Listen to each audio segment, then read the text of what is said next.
Welcome to the Extension Connection. This morning you have the Morton County staff with you live in the studio. Joining us today is Liz Larson, our Parent Resource Coordinator, Vanessa Hoynes, our Family Consumer Science Extension Agent, and I am Carla Mickle, the 4-H Youth Development Extension Agent. And later on in the show, we're going to have a special guest call in.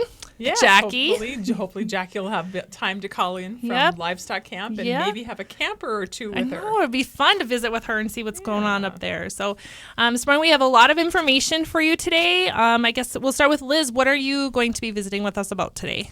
Well, I'm going to touch base a little bit on things going on. So we have the summer lunch at the park in Mandan, so letting people know where they can find that. And then also we just had our newest newsletter out just last week or the week before, so we have a bunch of parenting classes. And then the last thing I'm going to talk about is kind of talking to kids about terrorism. Obviously, we're aware of the shootings that have gone on lately, and so how do we address that with kids so that they're not in a ton of fear, and kind of how do we navigate through those experiences. It's too bad we have to do that. Yes. Mm-hmm. Yeah. And Vanessa, what are you sharing with us today? Well, I'm going to talk a little bit about, I have some food preservation classes coming up, and I have some more tips about June is Dairy Month, so I have a couple things we're going to talk about with there in regards to how much calcium we each need, and then also some tips if folks have allergies or if they're lactose intolerant. And then with the food preservation classes, the first one is going to be focusing on jams and jellies. So I'm going to touch a little bit on some of those things that we will talk about in the class, by giving people kind of whetting their appetite to maybe think about signing up for their class. Cool. So any teasers in there, like maybe a choke cherry jelly recipe in there? Yes, yes. In fact, I'm going to talk about a couple publications that we have that if you're kind of itching to make some jams or jellies, we have lots of materials to help you and get you started. Okay. And I have some information on 4-H General Achievement Day. Yes, it is June 15th, and we are talking Morton County 4-H Achievement Days in August. Just a couple of reminders with that. I also brought along the Center for 4-H schedule, calendar of events here for different things coming up. And in our world, Extension world, it's kind of like when you're in retail, everything happens in October. Well, Extension, kind of the same thing.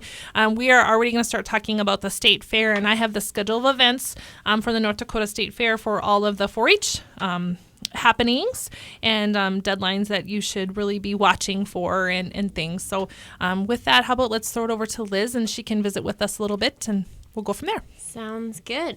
So the United Way, Bismarck Public Schools, Mandan Public Schools, and Great Plains Food Bank are partnering up this summer to do free summer lunch at the park.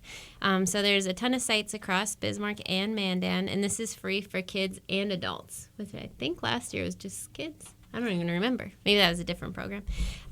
But so there's tons of locations in Bismarck and Mandan. So you can call our office if you need details, or because each location has different times that they're serving lunch. So I think each one is kind of a half hour or an hour chunk of time. So you got to be aware of what time to be there. So Bismarck has Lions Hillside, Wilmore, Wachter Park, and then Sons of Norway Park. So each of those, again, like I said, are kind of a little bit different times. So call or, check online to see when those are. So those are running now through August 5th. Those are Monday through Friday. They're closed the 4th and 5th of July for the holiday, obviously. And then also now through August 19th on Mondays, Tuesdays, and Fridays from noon to 12:30 at the Bismarck Public Library, you can get lunch. Or now till August 19th, you can, Wednesdays and Thursdays, same time, you can get it at Kiwanis Park. So those are just the Bismarck sites.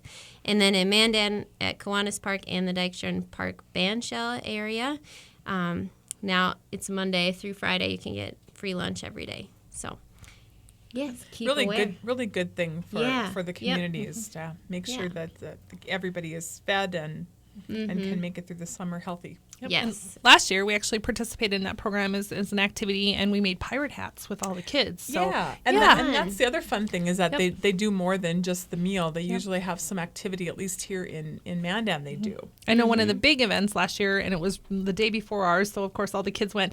They had fire trucks and ambulances and everything that the kids could check out, and so so they make it a lot of fun for the kids. So, so it's kind of a fun family event. Yep, absolutely. Get the community out together. Hopefully we'll have nice weather most days. Yesterday would have been a little bit rainy, but a little bit. Yep.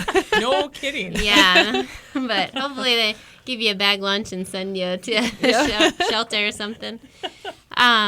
So as far as the Parent Resource Center, like I said, we just kind of released the newest class dates. And I won't go through all of them just because we're putting a whole bunch out there to kind of give some teasers for the next school year, trying some different opportunities in the summer. Not everyone wants to commit to maybe 3 or 5 week sessions, so we're just doing kind of one-time things.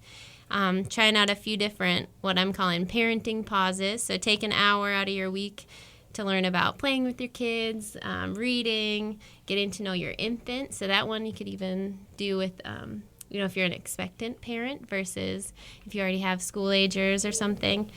We have some Parents Forever classes. I know I've talked about those in the past. So if you are divorced or separated, we're going to have a couple of those set up. And then the other topics are about practicing wellness. If you're a busy family running from one thing to the next, how do you keep your family well in all senses? So physically, emotionally, all that good stuff. And then the last chunk, there's a couple on strengthening those parent-teen relationships. So we don't want to leave out the parents of teenagers, right? It's not just about raising 3-year-olds and 5-year-olds and all that good stuff. Well, and I think the wellness things are for some of those with older kids too. Definitely. And I think they've used the term kind of overdone if your family is overdone. Yep, exactly. You're over all of those things. So you can call into our office. Or visit the website, get online, and there's a lot more descriptions. Or you could even call in today if you wanted, and if you had a question about one of the classes. But lots going on there, and I think we're getting and close. What's your number? Oh, 667-3342. Awesome. Right. Yes, you can call and talk to me or one of Carrie or Cammie in our office to ask questions. If you want to register via phone versus online. So. Yeah, I think we're getting ready to take a quick break, and this is Extension Connection. We'll be back shortly. Right Now 64. Here's Sean Hannity, weekday afternoons on Super Talk 1270. Welcome back to the Extension Connection. Again, the Morton County Extension staff is joining you today. And Vanessa, you've got some information on Dairy Month. Big month for dairy in June. Yeah, I think I'm going to try and talk every time we come back. We'll talk a little bit more about dairy, and it being June is Dairy Month. So hopefully everybody's enjoying their dairy products and different things. A couple quick tips. I think everybody probably knows that we need to have enough calcium in our diets in order to keep our bones and our teeth strong. One thing that you might not remember is that you also need vitamin D, and that might be something that you notice when you look at the carton of milk, for example. You'll see that it's fortified with vitamin D, and that's because vitamin D is a sunshine vitamin. It's not in a lot of foods, and so it mainly how we get it is from being exposed to the sun. And in North Dakota, that's especially in the summertime. In the wintertime, we don't get a lot of vitamin D from that exposure. But the two together are really important. But more importantly, calcium, when we're looking on the labels for calcium, one thing that's kind of one of those math things that works out. If you notice on the label that if it says, for example, that there's 30% of the calcium, 30% of the calcium that you need per day is in that particular serving of food. If you simply add a 0 to that 30%, that'll tell you that actually that particular food is giving you 300 milligrams. That's kind of the only nutrient that works out for on those labels. And so it's easy to make those additions and add those up. So if you are having like a cup of milk, usually a cup of milk provides about 30% or 300 milligrams of calcium. And so for kids age like 4 to 8 years old, they need about 100 milligrams. So if they have 3 cups of milk a day plus maybe a little bit of cheese here or there, that kind of thing, they can probably have enough. Other groups. So which group do you think needs the most calcium? What age group do you think? Ooh, I don't even know. Maybe the older ages? That's what I was thinking. Is there above 60? Yeah, above 60. Okay. Yep. You're not. It's the lower one, the 48-year-olds is 1,000. And then anybody that's 19 to 50 is only 1,000. But the age groups that are higher, like 1,300 a day, are those that are 9 to 18. So if you think about that, would make sense because those are the years when kids are growing more. They're getting taller, their bones are getting longer. We want to make sure that they have enough calcium to keep them growing like they should, and to make sure that they're not just growing bigger, but that the bones are also becoming dense so that they're nice and strong, so you don't have issues with osteoporosis or breakage of those bones. And then you're absolutely right. After 50, so 51 and up, then we need 1,200 milligrams. And so almost as much as when we were growing. And so when I talk to kids and I hear that their parents, don't drink milk, and but they're encouraging their kids to, that's one of those things where, you know what, Mom and Dad, you need to have milk too, and so do Grandma and Grandpa. Mm-hmm. Everybody needs to have a little bit of milk. Then sometimes I get a question about, or I hear that folks they say that they can't have milk because either they're allergic or they have a lactose intolerance. And sometimes people kind of group those two things together when in fact they are really different. An allergy really is just like being allergic to anything else, any other kind of food. It causes an allergic reaction. And in those cases, then folks definitely need to stay away from milk. And they probably also need to be aware that on labels, there will be a line that'll tell you whether that particular product contains any milk at all, or if it instead of contains milk, maybe it might contain a soy product to take that place. So that would be one thing to keep an eye out for. But if somebody, instead of having an allergic reaction, instead maybe has an upset tummy or those kinds of things, may mean that they have a lactose intolerance or a lactose sensitivity. And what that means is that their body actually lacks some of the natural chemicals that help to break down lactose, which is the sugar that naturally occurs in milk. And so it just means that your tummy doesn't have the right tools to break that down. And so therefore, makes sense, that would cause some indigestion or some trouble with that. And so in those cases, sometimes the foods that they can tolerate would be things like yogurt or cheese rather than milk. Or also, if you still want to try and have milk, having smaller amounts of milk during mealtime when you have other foods. And there again, makes it easier for your stomach to digest if you have more foods in the mix kind of thing. So it's not as much getting, rather than drinking a big tall glass of milk all at one time, all by itself. So those would be some things to kind of be aware of. And lactose tolerance is kind of on a continuum. Some people can have a real issue with it, and then some people maybe have just a very light intolerance or minimal issue. And so it depends. Everybody's a little bit different, so kind of be aware of that also. But keep trying, because obviously dairy foods are really important to us nutritionally. So it's important to make sure you just don't shut the door on those foods. So I mentioned that I'm going to also talk about food preservation classes. I'm going to be running a series of them. I'll have 2 classes in June, 2 in July, and 2 in August. And the 2 in June are going to be focusing on fruits. The first one on June 21st is going to be focusing on jams and jellies. And we're actually going to be making and taking some things. So we're going to be making pepper jelly. And, that's always fun. I think that's something that maybe lots of people haven't made. And then we're also going to make some strawberry freezer jam. And so these are going to be opportunities to learn the skills that are required to make whatever kind of jam you would like to have, or jelly. And so if you are interested in that, please give us a call. The class on June 21st will be from 6:30 to 8:30, and you will walk away with a couple jars at least of one of pepper jelly and one of the freezer jam. And then on June 28th, we're going to be focusing on canning fruits.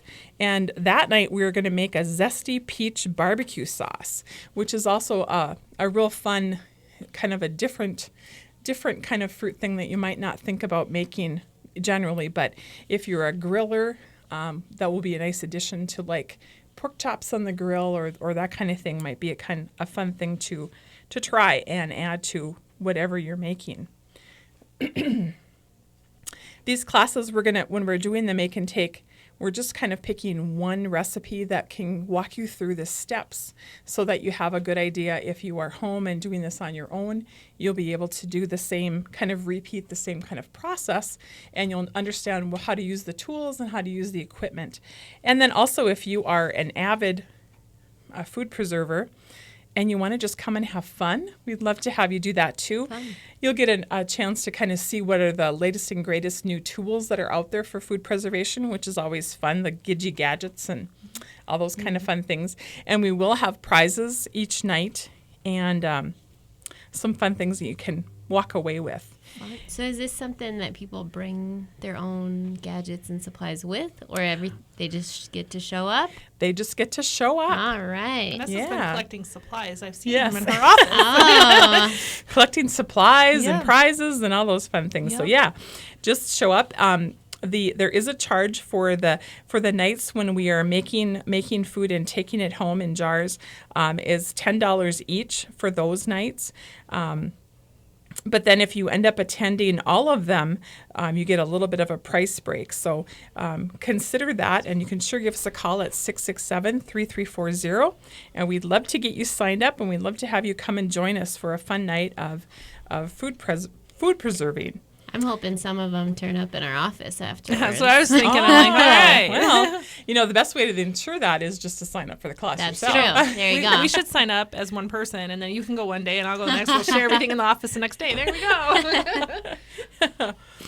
But if you are at home and you are thinking about making jams and jellies, we do have 2 great publications that are available online, or you can sure stop by our office and pick them up also. I do have a display actually in the courthouse right now that has both of these too. One of them is all about jams, jellies, and spreads. And this includes lots of different types of recipes using different types of pectin, using different types of fruits that you might want to use. And some of the questions I get with jams and jellies sometimes, making sure that you're using the correct pectin. If the recipe calls for a liquid pectin, that's what you have to use. If it calls for a low sugar pectin, that's what you have to use. You can't interchange or mix them up differently.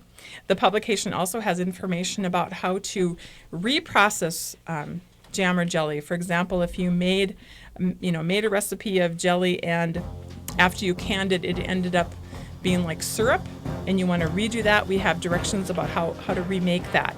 And then the second publication really focuses on native fruits that we have in North Dakota, which is always good questions. I get questions about buffalo berry or chokecherry or elderberry, other ground cherries and such. So if you have questions about how to preserve those or make those into jam or jelly, give me a call. And we are needing to take a break, and so we will be back with the Extension Connection in just a few minutes. Right Now 64. On Twitter, Facebook, online, and YouTube. supertalk1270.com. Welcome back to the Extension Connection, and we have some guests here today. And Ashley, are you there? I am, Carla. How are you doing? I'm doing great. You are being joined by Liz, Vanessa, and myself. Okay. And you are up at 4-H camp. Tell us what you are doing. Okay, we are at 4-H camp just north of Washburn. We are at the Livestock Camp. We have about 27 4-H'ers throughout North Dakota here working with their livestock. And what we do during the week is we do some washing, some clipping, grooming, teach the kids some better showmanship techniques. And we've got everything from sheep, goats, beef cattle, and pigs here. So we've got a little of everything. Kids are enjoying themselves and doing some showmanship right now. And Okay. we actually have a couple youth with us. Okay. And I'll let them introduce themselves. Is that okay? Perfect. Okay. Riley, would you like to introduce yourself? Hi, I'm Riley. I'm from New Salem. This is my second year, and I have a heifer. And what is your heifer's name? Cupcake. Cupcake. And what are some things that you do with Cupcake on a regular basis to get her ready for the fair? Wash her, feed her around, feed her. Why do you think it's so important to feed her? So she doesn't starve. So she doesn't get. You get kind of grumbly when you don't get food too, right? Yep. Yeah, that's right. All right, and the next gentleman we have with us is Forrest. And Forrest, where are you from? I'm from 3 miles north of Emden. Which county is that? Do you know? That's Cass County. Okay, so you probably had the longest drive, right? Yeah, probably. So, Forrest, what animal did you bring to camp this week? I brought my lamb. And how many years have you been showing lamb? I'd say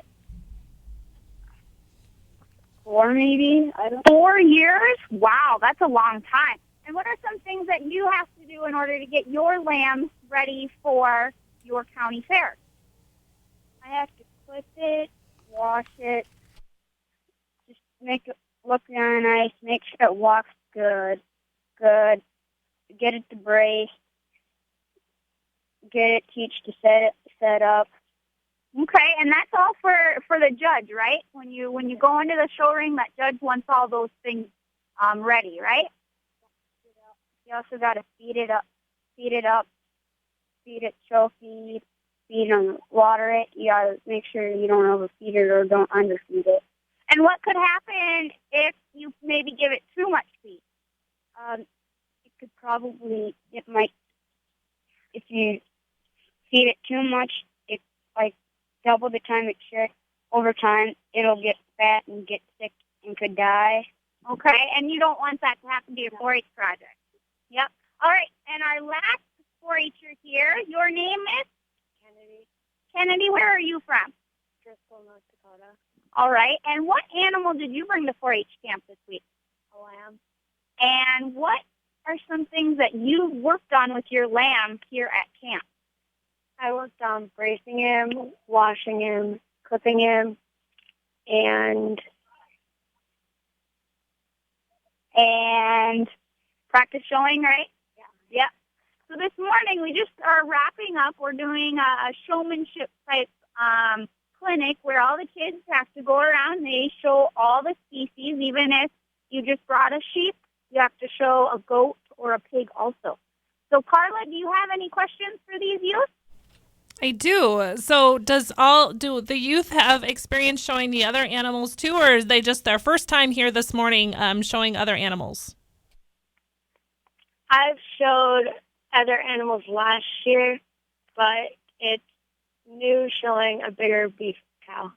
All right, so we've got some bigger yearling breeding heifers, and then we've got some baby bottle calves yet, and so some kids are able to show the littler ones that they might be a little more comfortable with, and as we get a little older, some of the older kids get to handle those bigger animals. Riley, have you shown any other animals? Yeah, I did the round robin here last year, and I got second in goats. Okay, so if you could show another animal, another species, what type of animal would you like to show? And yeah, I know you already showed beef, so beef's off the table. Probably a goat. I hope his parents hear that, and his grandpa Jim is here also, so we'll have to make sure Mom and Dad know that Riley wants to show a goat. You think they'll like that? Nope. No? Oh, I bet we can talk Mom and Dad into it. Forrest, would you like to show any other animal? Yeah, I'd like to show maybe some beef, maybe a heifer. Okay. All right. Very good. Now, what is one of the things that you really like about camp so far, and what are you looking forward to tonight? Kennedy? I'm looking forward to the dance. The dance. Carla, the dance is a pretty big deal here. I don't know about your camp when you were up here, but all the kids are really excited for the dance tonight. Riley, what is something that you liked about camp? Everything. Everything? That there's a prank night. There's a prank night? Forrest, you need to tell me more about this. I don't know about this. Oh, I can't. You can't tell me? It's classified information. Carla, I'm being told it's classified information. I don't know. Should I sleep with the door locked tonight? We won't Gotcha. prank the counselors. Classified. We didn't have any pranks last week. I think the boys were afraid to prank the girls because the girls had a really good plan to get them back. So we didn't have any pranks last week when I was at camp. Well, do you guys have any more questions for our kids here? No questions. Have you done the water slide yet? That was a big hit last week. Did you guys even know you're going to get a water slide? We're doing that this afternoon along with the mud pit. And so we actually had a little rain yesterday morning here, so it kind of put a damper on a few things that we were planning on doing outside. But we planned for the water slide today along with the mud pit. So I'm sure that's going to be a big favorite for the kids. Okay, I have two more questions. First, I need to know how the food is this year. Can you tell me how are the kids thinking the food is? How's the food for us? Really good. It's tasty. I love it. We even had the famous purple cow cake last night. Yum.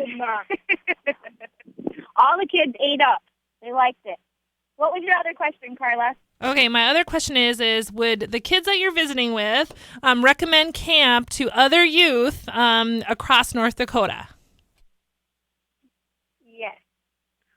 Would you come back, Kennedy? Yes. Riley? Yes, but it depends what you're into. All right. If you want to come to Livestock Camp or any other. Okay, and have you went to any of the other camps yet? No? All right. Forrest? Yes, I would come back many times. I'm coming back for sure next year. Okay. And you have quite a long drive, right? Yeah. You're one of probably the kids that have the longer drives. And Forrest, this is your second year? Yeah. And you brought your brother along this year, right? Yeah. Yep. Last year I was here and Forrest was here, and this year Forrest came back with his brother. So we're getting more kids. It's wonderful to see camp full and busy. Yep, I would agree, Ashley. And thank you to your guests for joining you today. And it sounds like you're having a great time. And I just poked my head in yesterday for a little bit, and I know you had some weather, but you also were doing beef quality assurance indoors, so that kind of worked out pretty good for you all. Yep, that worked out really well. And so yesterday, all of our youth that were in the livestock camp got trained in livestock quality assurance. So what are some things that you guys learned about yesterday at the Livestock Quality Assurance? I learned that, what did we practice giving?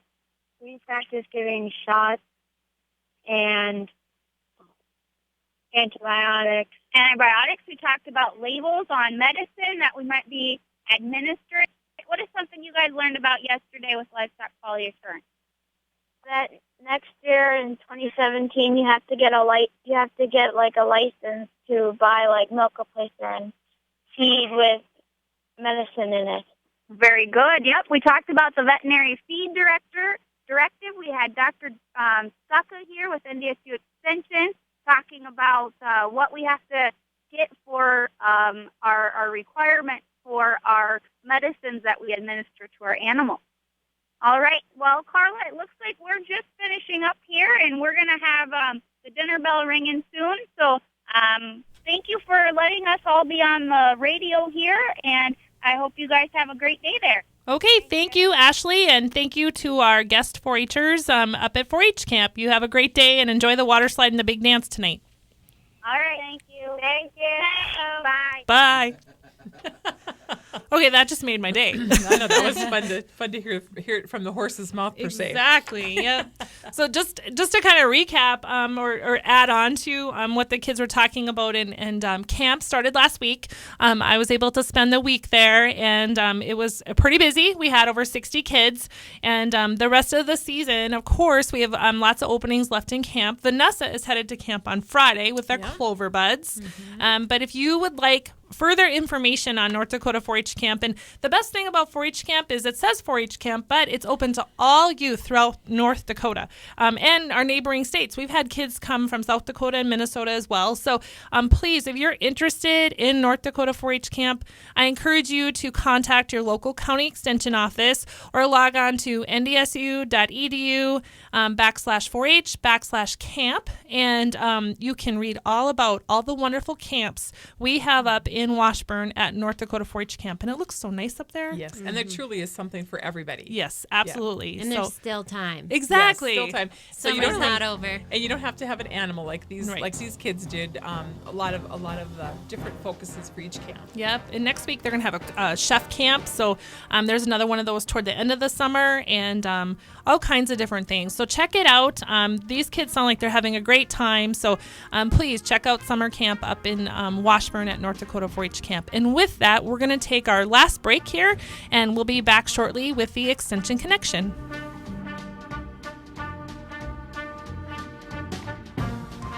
Right now, 70. The Jim Bohannon Show is here. Super Talk 1270. Welcome back to the Extension Connection. Again, this is the Morton County Extension staff here with you today, and remaining for the rest of the hour is Liz Larson and myself. And I just have a couple things to point out for everyone, and then Liz is going to visit with us about terrorism, just in wake of the happenings in Orlando this past weekend. So just a couple of things here before Liz starts talking about that is our first open horse show of the season is this coming Saturday up in Ward County. After that, we have a couple other ones coming up pretty fast. The Burleigh County Open Horse Show, and of course the one up in Stanton at the Mercer County area that the extension staff is putting on. So quite a few open horse shows coming up. These are state qualifying shows. So if you have to qualify in some other events before you go up to the state fair that comes up here July 22nd through the 30th in Minot, you should check those out, and you can get qualified for those shows. One other piece of information I have for everyone is this is primarily for our 4-H families in our community. If you are in Morton County 4-H, we had a 4-H council meeting last night out in New Salem, and I think some of the leaders were interested in knowing that some of the kids in their clubs have not yet registered for Morton County 4-H Achievement Days, which sounds like it's far away, but it's really not. 4-H County General Achievement Day is August 4th at the Morton County Fairgrounds in New Salem, and all of your paperwork was supposed to be in the office last week Friday, but if you have it sitting on your kitchen counter or in your car and you still needed to get it to us, please do so this week. We would really appreciate it, just because we have to finalize judges in the office, and we need to make arrangements to ensure that we have enough folks to help us out on that day. And it does take quite a bit of phone calls and planning. And so if you can get that information into us, then we can get your tags made and sent to you in a timely manner so that you can get those ready for the county fair. So again, if you have paperwork that needs to be turned in, whether it's livestock paperwork, horse, your rabbit, your poultry, or your General Achievement Day information, please find that or call us. We can get you some additional information if it's been misplaced, or if of course the post office didn't get it to you, because that does happen occasionally. It gets lost out there in post office world. We can help you out. So if you have any questions, contact the office at 667-3340, and we'd be happy to help you out. So it's nice of you guys to give a couple extra days, Yep. right? We don't want kids to miss out. Have to do that, yeah. Lost the paperwork or something. So, of course, last weekend we had something just horrific happen here in the United States, and we had talked about it just a little bit this morning. You and I were on the same page as far as terrorism here in the United States and how to talk to kids. And so I'll let you take it away, Liz. Yeah. The extension, we just have tons of great resources, and unfortunately some of those resources have to be focused around some negative events that occur. So one of the things I'm going to kind of go over a few tips of just how do we talk with kids about terrorism, or in terrorism, what is it exactly? And there's kind of a broad definition, but when these events, like you said, in Orlando happen or other things, the kids are very much aware. As much as we think that maybe they're not paying attention, they're getting the information too. So if you have any questions, you can always call our office, 667-3340. But you can also check it out online. The research the article I'm going to talk about today is just talking to children about terrorism. So it's pretty straightforward. So you can go on online, ag.ndsu.edu, and just use the search box there for that article. So kids have a lot of different responses, usually those emotional responses. They're kind of dealing with it's a really sudden and unexpected event that occurred. They don't always know how to make sense of it. So how do we, as adults, kind of help kids through dealing with that stress and that emotional response that comes up? So there's kind of 4 things that they lay out as the main things to do. So the first is to set a good example for children. Obviously, that's something you're doing in all facets of life, but it's really important that you set that supportive example. Avoiding responding yourself to the, all those current updates in a really highly emotional or overly dramatic way. Obviously, we have our own reactions, but we need to monitor those so that the kids don't get too upset. So be informed yourself, but don't dwell on it. Don't keep bringing it up. Don't keep the radio running or the news as your kids are around. So that kind of leads into the second point. So create that supportive environment. Maintain a sense of security in your own home. So that isn't necessarily talking about what, the safety that you need necessarily, but just giving them that healthy routine, turning off the news and the radio so that they're not constantly hearing about the tragedy or the event that occurred. The third thing is, being a resource for helping kids cope. So express your concern for people that are living in those areas, people that have been affected, but also reassure children about their own safety. You want to make them feel like they are safe in their environment. So don't avoid the questions, answer their questions, but always remember that you're giving them the information and you're making sure it's at an appropriate level for their age and also how mature they are. And then always be there to listen if they have those concerns and are asking lots of questions. The fourth thing that we want to keep in mind is to help children manage their fears or uncertainty that they're expressing. So being attentive to the child's needs, helping them overcome those fears and keeping that sense of security and trust. So a couple of things that kind of make children maybe more likely to suffer some negative effects due to an event like this coming out. There's a bunch of them, but one is that physical proximity. So maybe if they were directly related to it or is very nearby their own home. Thankfully, that isn't the case with this Orlando shooting for the kids in North Dakota. But that the next one is that emotional exposure. So maybe they had a family member or someone that they're close to that was affected directly by the event. Another one would be any pre-existing mental health issues. So again, we're talking about kids of all ages from 2 to 18 kind of thing. So maybe if they've had some anxiety or depression in the past, those lead to maybe a higher risk of some negative effects. Also, any pre-existing loss or trauma. Maybe if the child that you're connected to has lost a family member or experienced something in their own home community, they're going to be more likely to respond negatively to an event. Parents with emotional strain. Maybe a family situation, there's a lot of transition that creates some instability or at least a feeling of instability. So if your kids are in that situation, be extra aware of it. Any other family stressors going on, unemployment, a divorce, maybe you guys are falling on some rough times, that kind of thing.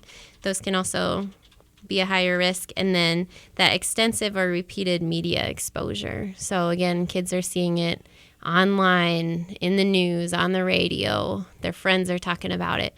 Where can we kind of take them away from that extended exposure? So if you have questions, you can always refer to the article, like I said. There's a lot of good, information on kind of what is the common reaction, what can you look for, and then they break it down by ages. So 4 to 8-year-olds are different than 14 to 18-year-olds. They're different in how they're going to react, and also there's some good clues on what to say and what to do as a parent or a grandparent or even a neighbor, a family friend. So lots of good information. Obviously, it's not something we want to have to address, but we definitely need to be informed and making sure our kids are getting through these traumatic experiences or exposure in healthy ways that they can get to the other side of it. Yeah, being aware of talking to the children at their level, really. Don't talk above them. They still need to understand. Exactly. But, be cautious of how much information you're providing and, be open with them and let them know, that these are acts of fear, really, meant to scare people and just not good. So, very interesting. The publication is wonderful. I actually read it through it as well. Some really great stuff. Yeah. And they talk about images of violence and, the things that the kids see on TV. Because when you're not around, especially during the summertime now, what your kids are exposed to at TV, ask them when you get home for the day, so what'd you watch on TV today? So you get a sense of that and you can help them through so they aren't just watching things that they don't understand. Yep. So you want to, like you said, check in with them. How are they feeling about it? What are they reacting? Because sometimes we have a tendency to put our own emotional reactions onto them, and they might have a pretty healthy understanding already. That these things happen somewhere else and that they know they're safe. So talking through, like you said, at their level. Yep. So, well, with that, Jim is giving us the cue that we are wrapping up here for the week. So with that, the Morton County Extension staff will be back with you in 2 weeks. We'll be here on one of the last days here of June, and we'll wrap up the month. Vanessa will have, of course, some dairy tips for you since June is Dairy Month. And with that, have a wonderful week, and we will talk to you in a couple of weeks. And this is Carla with the Extension Connection.